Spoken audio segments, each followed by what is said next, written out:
What's going on, everyone? Jack here from Half Chrome. This is the HS900 and this is the new HS900 Pro. Today I'm going to tell you about this guy, how it is upgraded, and help you decide if it might be the drone that you want. So first, some things you need to know about it. It is a sub 250 gram drone, as you can see right there on the arm. And that removes some restrictions. You don't have to register with the FAA and it doesn't need remote ID. There are other rules and regulations that make this better in other countries as well, but I'm talking about here in the United States, which is where I am. It's small, foldable, and portable, and yeah, fits in the palm of your hand. But this camera is pretty good even on a small drone. You can see this is a full 3-axis gimbal. It'll shoot 4K 30, 1080p at 60 frames a second, and you can even take 48 megapixel stills. Everything is recorded on an SD card, which fits right there in the back of the drone. If you're looking for a drone, make sure that you're recording on an SD card. Some of them record to your phone and that video isn't going to be quite as good.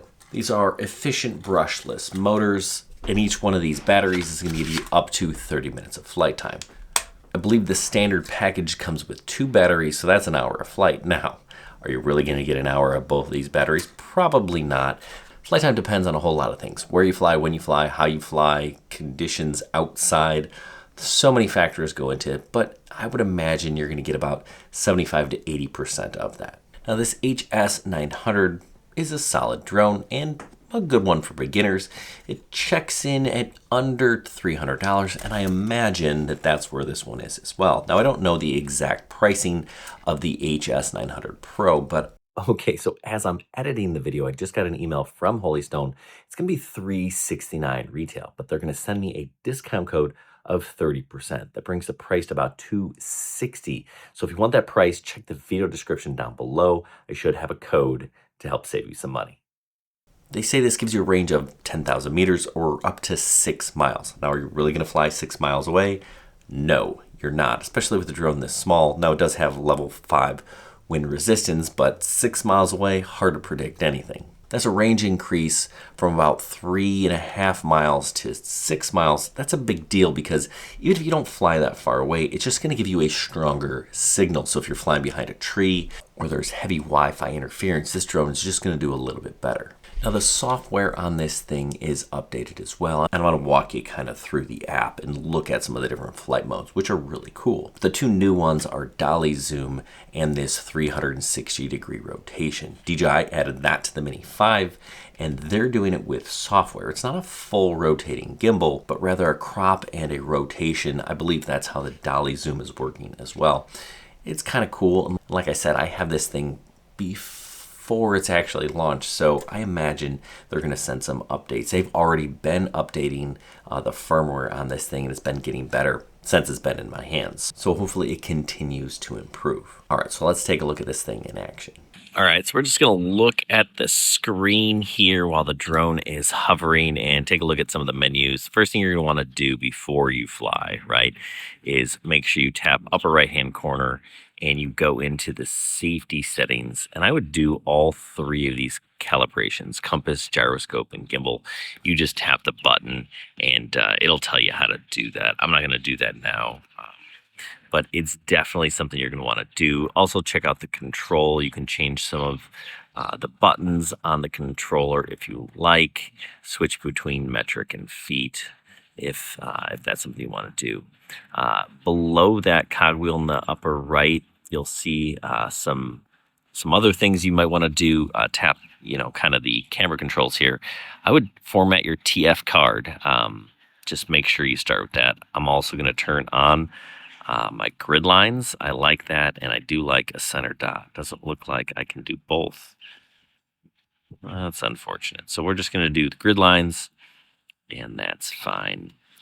You can kind of go through some of the other camera settings. We have ISO and shutter. We're in auto mode there, automatic mode. And we go to pro mode. We can kind of dial some of those things if we want. Let's see. Got to speed up the shutter here. We're just going to shoot in auto today. Looks like we have exposure value and white balance, right? We have some camera shots there. Looks like we can do 4K pictures. Continue shot, time shot, and then looks like record rates 50 megabits or 100 is going to be better. We're going to turn that on. Slow-mo, 4K 30 or 1080 60. So we're going 4K. All right. Let's take a look at, we've got time-lapse, quick shots, smart follow, and panorama. Let's take a look at some of the quick shots here. Let's get it out here and let's focus on something about this tree here. And we're going to do, I don't know, let's go catapult. See how that works. And we can change the distance. We'll stick to 30 meters. Start recording. And it's just going to film the tree go up and back. It is nice to have built-in modes like this. And we're recording on the SD card, which is kind of the way to do it. Now, the thing that makes this one different than some of the others is it has a dolly zoom. So we're going to check that out, of course. And stop recording. Why not check the follow features. I've had the original. I've actually had a few different HS900s. The original, the most recent one. This is the Pro version, so it has some better features. All right, so let's bring it over and down. And you know what? Let's go back in here and let's do, actually, let's get out of there. Let's do the smart follow. Let's go parallel.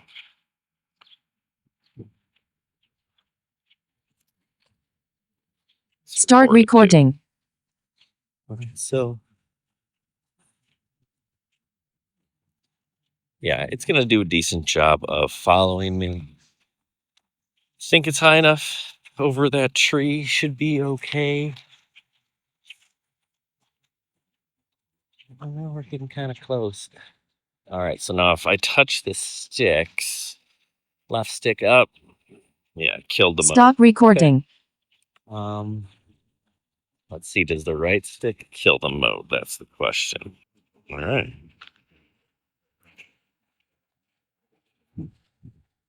Oh, their follow mode seems to work. Now if I touch the stick, yep, it kills the mode. Okay. Good to know. Let's try this dolly zoom. Try the dolly zoom again. Start recording.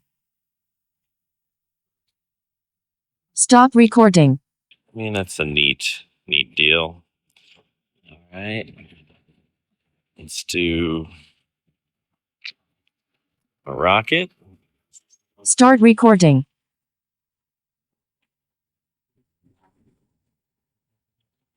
Okay.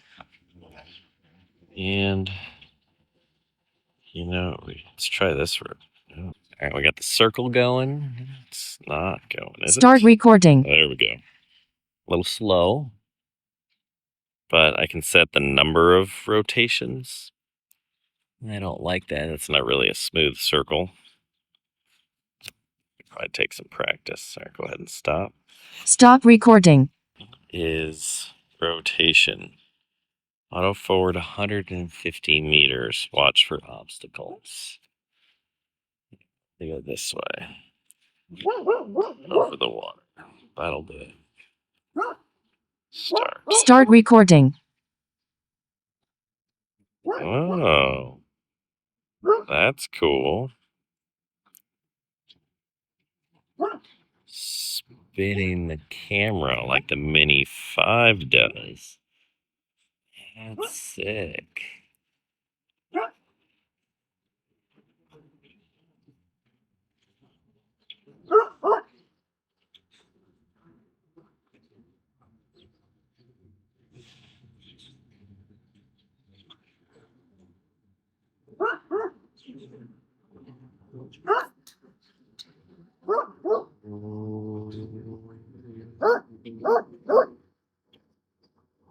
We're gonna stop. Stop recording. Yeah, this HS900 Pro, it's a solid beginner drone for sure. It's nice and stable and it takes pretty good pictures and videos. Now the 1/2.3 inch sensor is fine, especially in daylight. It's not going to do great at night or in low light situations, but this thing is more than good enough, I think, for most people. And I did check just because I could. Yes, the HS900 batteries work, and the battery charger also will charge the HS900 Pro battery. So that's nice that they're backwards compatible. The controller on the Pro version is pretty much the same as the standard. Your phone is going to go down here. It's going to connect. They give you USB-C and a lightning cable. We got a button for video, a button for pictures. We have a gimbal wheel here, and this button here will center the gimbal.